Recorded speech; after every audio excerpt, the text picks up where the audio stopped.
क्या कभी आपने ये सोचा है कि एक अमीर व्यक्ति इतना अमीर क्यों है और एक गरीब या मिडिल क्लास लोग इतना स्ट्रगल क्यों करते हैं पैसों के मामले में? लक, मेहनत, अपॉर्चुनिटीज तो बहुत ही इंपॉर्टेंट है, लेकिन एक चीज जो सक्सेसफुल लोगों को अलग बनाती है वो है उनकी हैबिट्स, यानी उनकी आदतें।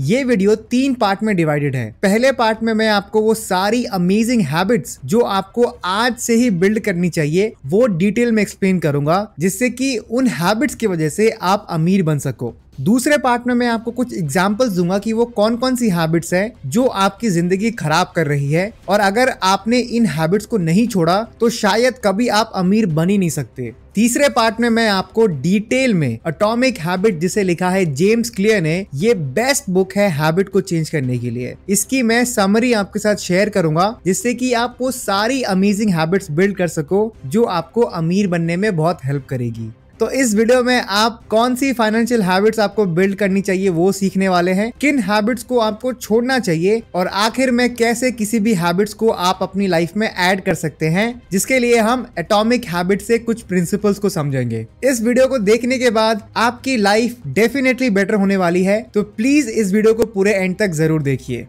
पार्ट 1 है इस वीडियो का top habits to build in your 20s, यानी अगर आप अभी अपने 20s में हो तो आपको ये हैबिट बिल्ड करनी ही चाहिए अगर आपको अमीर बनना है तो। Habit number 1, building an emergency fund and grow it. जैसा कि पिछले 1 साल में हमने ये सीख ही लिया होगा कि लाइफ का कोई भरोसा नहीं है और ना ही इसकी गारंटी है कि आप लगातार पैसे कमाते रहोगे। कभी भी किसी की जिंदगी में बुरा वक्त आ सकता है या फिर अर्जेंट पैसों की जरूरत आ सकती है, इसीलिए इमरजेंसी फंड होना एक नेसेसिटी है। नो मैटर आपकी क्या एज है, अभी आपके पास एक इमरजेंसी फंड होनी ही चाहिए। अगर आप अपने फैमिली के लौते सोर्स ऑफ इनकम हो, यानी फैमिली अगर आपके ऊपर डिपेंडेंट है, तो according to various personal finance expert आपको मिनिमम 6 महीने से लेकर 1 साल तक का इमरजेंसी फंड आपके पास होना ही चाहिए। तो आप इमरजेंसी फंड कैसे कैलकुलेट करोगे? इसका बहुत ही सिंपल सा फॉर्मूला है। आपकी जो मंथली एक्सपेंसेस है उसे आपको मल्टीप्लाई करना है 6 मंथ से या 12 मंथ से। मान लेते हैं कि वरुण एक कंपनी में काम करता है, उसकी सैलरी है 1 लाख रुपए पर मंथ। उसके परिवार में 4 लोग हैं, यानी वो, उसका भाई और उसके माता पिता। तो वरुण को सबसे पहले अपनी फैमिली की और उसकी पर्सनल एक्सपेंस कैलकुलेट करनी पड़ेगी 1 महीने की। तो मान लेते हैं कि 50,000 रुपए है मंथली एक्सपेंसेस दोनों फैमिली और उसकी पर्सनल लाइफ की। तो वरुण को minimum 50,000 multiply by 6 which is 3 lakh rupees,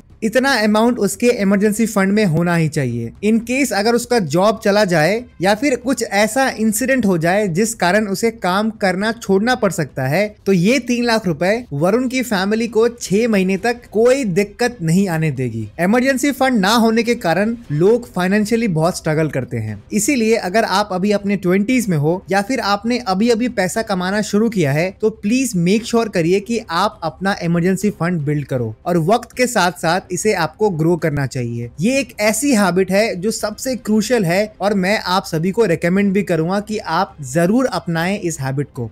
habit number 2 है जो हर व्यक्ति को डेवलप करना चाहिए, वो है using the power of compounding. मान लेते हैं कि 2 व्यक्ति है जिनकी दोनों की एज 25 साल है, उनकी रिसेंटली जॉब लगी है। उनमें से एक व्यक्ति पर्सनल फाइनेंस और इन्वेस्टमेंट के बारे में नॉलेज गेन करता है, तो उसने ये डिसाइड किया कि वो अपने मंथली सैलरी में से 5,000 रुपए इन्वेस्ट करेगा। और जो दूसरा व्यक्ति था वो बिल्कुल शॉर्ट टर्म थिंकिंग में बिलीव करता है, जहां पर शॉपिंग, एक्सपेंसिव चीजें खरीदना या पार्टीज करना, इन सारे चीजों में ज्यादा बिलीव करता है और सेविंग्स और इन्वेस्टमेंट की टॉपिक्स को वो इग्नोर करता है। तो जब उन दोनों की एज 60 इयर्स होगी, तो आपको क्या लगता है कि इन दोनों के लाइफ में मेजर डिफरेंस क्या होने वाला है? जो पहला व्यक्ति है वो करोड़पति बन जाएगा, और जो दूसरा व्यक्ति है वो शायद फाइनेंशियल फ्रीडम कभी अचीव ही ना कर पाए, जिस कारण उसे लाइफ टाइम तक काम करना पड़ सकता है। चलिए इसे नंबर्स में समझते हैं। तो पहला व्यक्ति जो हर महीने 5,000 रुपए इन्वेस्ट करता था, और हम मान लेते हैं कि एनुअल इंटरेस्ट रेट उसे 8% का मिला, तो जब वो 60 साल का होगा, यानी 35 साल तक उसने इन्वेस्टमेंट किया, तो उसका जो वैल्यू आएगा वो आएगा 1,07,12,800 738 रुपए। वही अगर मान लेते हैं कि दूसरे व्यक्ति ने और उसने 40 की एज में आकर इन्वेस्टमेंट के बारे में सोचना शुरू किया और एक्चुअली में इन्वेस्टमेंट करना भी शुरू किया, तो जब वो 60 साल के होंगे तो उन्होंने ऑलमोस्ट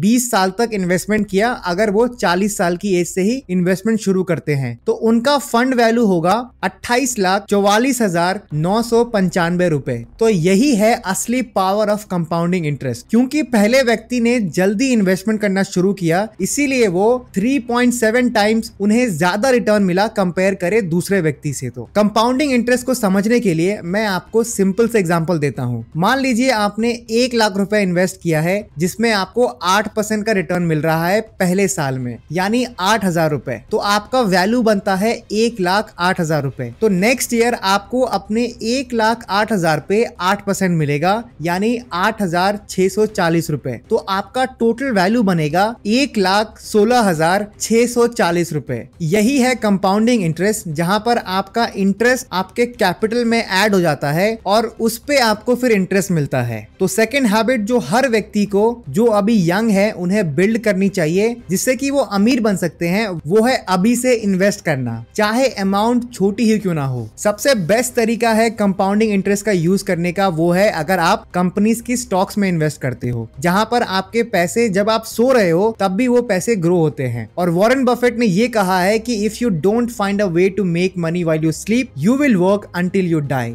यानी अगर आप एक ऐसा तरीका नहीं ढूंढते हो जहां पर आप सोते वक्त भी पैसे बना सकते हो, तो आपको तब तक काम करना पड़ेगा जब तक आप जिंदा हो। यानी रिटायरमेंट के सपने आप भूल जाओ। अगर आपको स्टॉक्स में इन्वेस्ट करना है तो आपके पास डीमैट अकाउंट होना ही चाहिए। जैसे पैसे रखने के लिए आपके पास बैंक अकाउंट होना चाहिए, उसी तरह आपको अपने शेयर्स को रखने के लिए एक डीमैट अकाउंट चाहिए होता है। और डिस्क्रिप्शन में दिए गए लिंक से मेरे सारे सब्सक्राइबर्स और व्यूअर्स फ्री में अपना डीमैट अकाउंट ओपन कर सकते हैं। तो आज ही अपना डीमैट अकाउंट फ्री में ओपन करिए और छोटी अमाउंट से इन्वेस्ट करना शुरू कर दीजिए। हैबिट नंबर 3 है 50-30-20 rule of budgeting. First habit में हमने सीखा इमरजेंसी फंड होना चाहिए और उसे ग्रो करना चाहिए, जिसमें आपको 6 महीने से लेकर 12 महीने के खर्चे आपके बैंक अकाउंट में होने ही चाहिए। दूसरे हैबिट में हमने सीखा कि पावर ऑफ कंपाउंडिंग, यानी अगर हम जल्दी इन्वेस्ट करना शुरू करें और हम कंसिस्टेंट रहे तो हम करोड़पति बन सकते हैं और हम सभी को मैक्सिमम रिटर्न मिलेगा। अब आते हैं तीसरा मोस्ट इंपॉर्टेंट हैबिट, जो हर व्यक्ति को जिनकी उम्र 20 साल से ज्यादा है उन्हें अपने लाइफ में ऐड करना ही चाहिए। वो है 50-30-20 रूल। और ये रूल बहुत ही सिंपल रूल है बजटिंग का। अगर किसी भी व्यक्ति को फाइनेंशियली सिक्योर रहना है तो उसका सोल्यूशन है बजटिंग। एक बजटिंग सिंपल स्पेंडिंग प्लान है आपके करेंट और फ्यूचर इनकम एंड एक्सपेंसेस की। एग्जाम्पल, जैसे कि आपका इनकम है 50,000 रुपए पर मंथ, लेकिन आपके खर्चे हैं 45,000 रुपए पर मंथ। तो ये एक स्मार्ट स्ट्रैटेजी नहीं है लॉन्ग टर्म के लिए, अगर आपको अमीर बनना है तो। इसीलिए हम सभी को बजटिंग करनी चाहिए बढ़िया तरीके से अपने पैसे को मैनेज करने के लिए। मान लेते हैं कि ये बड़ा सा सर्कल आपका नेट इनकम है, तो इसका आधा यानी 50% आपको खर्च करना है नीड्स पे, जैसे कि groceries, rent, transport, health insurance etcetera. 30% आपको पैसे खर्च करने हैं वांट्स पे, जैसे कि shoppings, dinner, holiday, gifts etcetera. Most of the young generation India की कंफ्यूज रहती है नीड्स और वांट्स में, और आखिरी 20% में आपको सेव करना है, जैसे कि अपने रिटायरमेंट के लिए, या फिर आपको अपना लोन खत्म करना है, या फिर बस आपको सेविंग्स अकाउंट में पैसे डालते रहना है। और इन 20% से आप अपना इमरजेंसी फंड भी बिल्ड कर सकते हो। अगर आप आज से ही इस मेथड को यूज करते हो तो आप डेफिनेटली ज्यादा पैसे बचा पाएंगे और साथ ही साथ आप अपने पैसों को स्मार्टली यूज भी कर पाएंगे। तो ये थी 3 मेजर हैबिट्स जो आप सभी को मैं रेकमेंड करूंगा कि अगर आप अभी यंग है तो इन हैबिट्स को बिल्कुल अपने लाइफ में इंप्लीमेंट जरूर करिए, और आप खुद नोटिस करेंगे कि आपकी फाइनेंशियल लाइफ बहुत बेटर हो जाएगी। और साथ ही साथ मैं आपको